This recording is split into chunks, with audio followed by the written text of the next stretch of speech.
Good evening to all.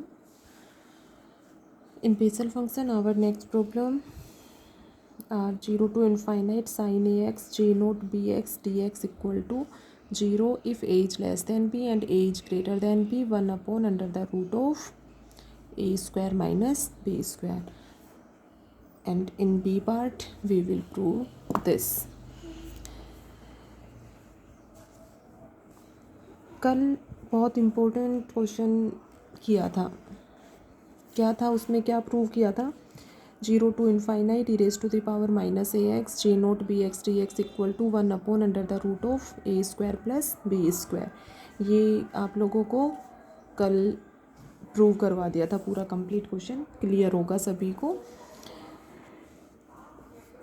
इसी result को लेकर इन टू पार्ट्स को प्रूव करेंगे. We now that 0 to infinite e raised to the power minus ax j naught bx dx equal to 1 upon under the root of A square plus B square. Exam में यदि ये part prove के लिए आते हैं then first आप लोग इस पार्ट को पूरा कंप्लीट सॉल्व करके दिखाओगे. जो कल 2 वीडियोज़ के अकॉर्डिंग आपको एक्सप्लेन किया था वो पूरा एक्सप्लेनेशन जो है वो यहाँ पर दोगे और फिर इसको सॉल्व करोगे. इसका प्रूफ जो है बहुत ज़्यादा लेंथी नहीं है, सिंपल है बिल्कुल. लेकिन एग्जाम में यदि इस क्वेश्चन को पूछते हैं तो इस पार्ट को प्रूव करके दिखाओगे. क्लियर है सभी को? फिर इसके अकॉर्डिंग ये दोनों पार्ट्स जो हैं वो 4-5 स्टेप्स में कंप्लीट प्रूव हो जाएंगे. इक्वेशन नंबर फर्स्ट मार्क करो इसको. E raise to the power minus a x है, ठीक है. Replace a to iota a. We gate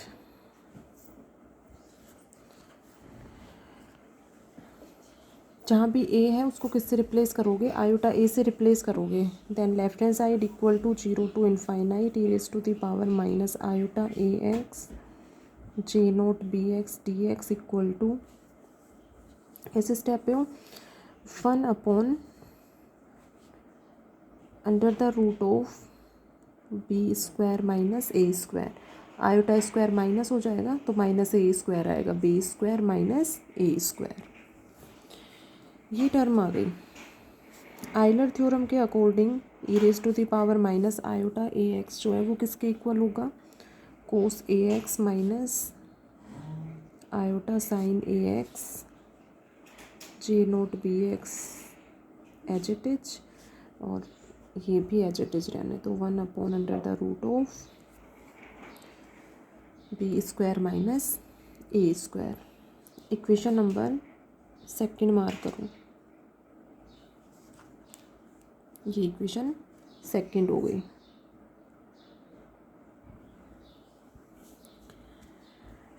ठीक है, ये सभी को क्लियर है. E raise to the power minus iota x equal to cos x minus iota sine x. E raise to the power minus iota x equal to cos x minus iota sine x. ठीक है, plus iota x होगा तो cos x plus iota sine x value होती है अपनी. Equating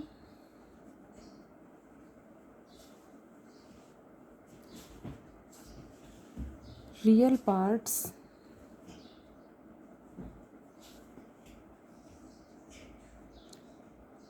both sides we get.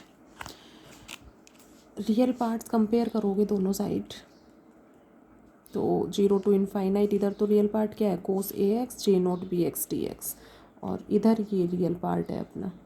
ठीक है, अब ये इसमें कंडीशन किस कंडीशन के अकॉर्डिंग ये वैल्यू जो है वो रियल होगी? If b is greater than a. ठीक है, बी की वैल्यू यदि ए से बड़ी होगी, यदि ये ग्रेटर होगा तो ये नेगेटिव वैल्यू होगी और उस केस में ये इमेजिनरी वैल्यू फाइंड आउट होगी. जैसे ये टर्म है 1 upon under the root of B square minus A square. ठीक है, तो ये बी इज ग्रेटर देन ए, और इसी को A is less than B से भी रिप्रेजेंट कर सकते हो। ठीक है, अब क्या कह रहे हैं यहाँ पर कि यदि ए की वैल्यू ग्रेटर हो, ए इज ग्रेटर देन बी, और क्या कह सकते हो, बी इज लेस देन ए। ये दोनों एक ही बात है। ठीक है, ये दोनों एक ही बात है। तो ये रियल पार्ट है, और यहाँ पर बी इज ग्रेटर देन ए। ए की वैल्यू यदि बी से ग्रेटर होती है, ये ग्रेटर होगा इससे, तो नेगेटिव वैल्यू होगी, मीन्स ये term minus of A square minus B square. Clear है सभी को? माइनस कॉमन ले लो इसमें से, equal to 1 iota under the root of A square minus B square.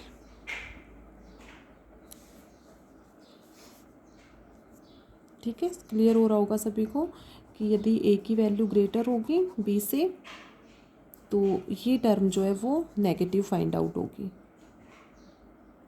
ठीक है, आयोटा है डिनोमिनेटर में, तो इसको आयोटा से इनटू कर दो और आयोटा से मल्टीप्लाई कर दो, तो ये वैल्यू होगी minus iota upon under the root of A square minus B square. ठीक है, तो इस केस में ये इमेजनरी वैल्यू फाइंड आउट हो रही है। इमेजनरी वैल्यू फाइंड आउट हो रही है मीन्स रियल पार्ट तो 0 हो गया, और इमेजनरी पार्ट यहाँ पर -1 upon under the root of A square minus B square हो जाएगा। ठीक है, किस कंडीशन में, if A is greater than B. ठीक है, तो ये टर्म आ गई। तो इसमें अब कंपेयर करोगे रियल पार्ट्स को, equating real parts both sides, तो इसको कंपेयर करोगे तो ये हो गया, किस तरह से लोगे इसको, 1 upon under the root of B square minus A square if b is greater than ए और a is less than b. इस केस में तो ये हो गया, और a is less than b है, तो a is greater than B के केस में रियल पार्ट जो है वो क्या हो जाएगा, 0 हो जाएगा। तो ये किसकी वैल्यू आ गई, 0 to infinite cos A x J naught B x D X की। तो एक पार्ट जो सेकंड बी पार्ट जो प्रूव करना था वो अपना यहाँ से प्रूव हो जाता है। इसी तरह से इमेजनरी पार्ट को कंपेयर करोगे, इमेजनरी पार्ट्स को कंपेयर करो इसमें, इस टर्म में इक्वेशन सेकंड में, तो 0 टू इनफाइनाइट माइनस साइन आ जाएगा। ठीक है, माइनस माइनस कैंसिल हो जाएगा, इस माइनस से कैंसिल हो जाएगा लेफ्ट हैंड साइड में तो ये माइनस, और राइट हैंड साइड में ये माइनस कैंसिल हो जाएगा। तो sine A x J naught B x D X equal to, imaginary part को कंपेयर करना है। अब इसमें इस कंडीशन के अकॉर्डिंग तो 0 हो जाएगा, और ये आएगा अपना 0 तो किस में हो गया, ए इज लेस देन बी के केस में, क्योंकि इस केस में ए इज लेस देन बी के केस में रियल पार्ट फाइंड आउट होगा ओनली। ठीक है, तो इस केस में तो 0 हो जाएगा, और यदि ये ए इज ग्रेटर देन बी होता है या बी इज लेस देन ए होता है, जैसे ये ए इज ग्रेटर देन बी के केस में ये वैल्यू आई थी अपनी, तो इसके अकॉर्डिंग ये 1 upon under the root of A square minus B square. तो ये इंपॉर्टेंट स्टेप है समझने के लिए, इसको क्लियर होनी चाहिए ये कि किस तरह से इसका रियल और इमेजनरी पार्ट कंपेयर करते हुए इसको इस फॉर्म में डिनोट किया है और इस फॉर्म में डिनोट किया है। तो यहाँ पर सिंपल स्टेप है अपना कि ये जो कंडीशन है वो b is greater than a के केस में आएगी। ठीक है, b is greater than a के केस में ये हो गया, ये रियल पार्ट है, इमेजनरी पार्ट 0 आएगा। तो a is greater than b then real part 0, क्योंकि a is greater than b के केस में आयोटा इंक्लूड है, तो ये इमेजनरी पार्ट फाइंड आउट हो रहा है।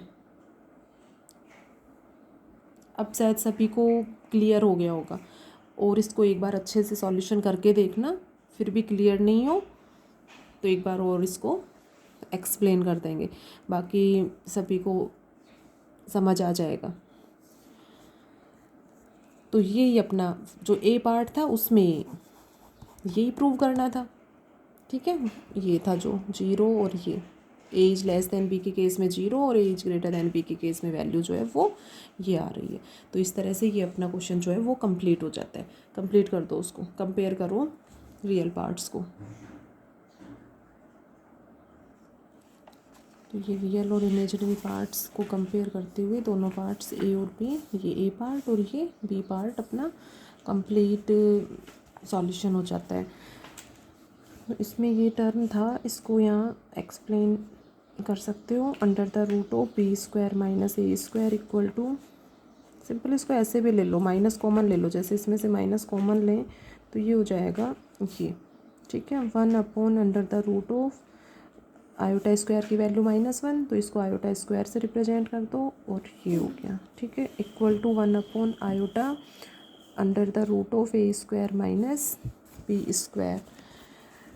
आयोटा से मल्टीप्लाई करोगे न्यूमरेटर और डिनोमिनेटर में, तो ये टर्म हो जाएगी minus iota upon under the root of A square minus B square.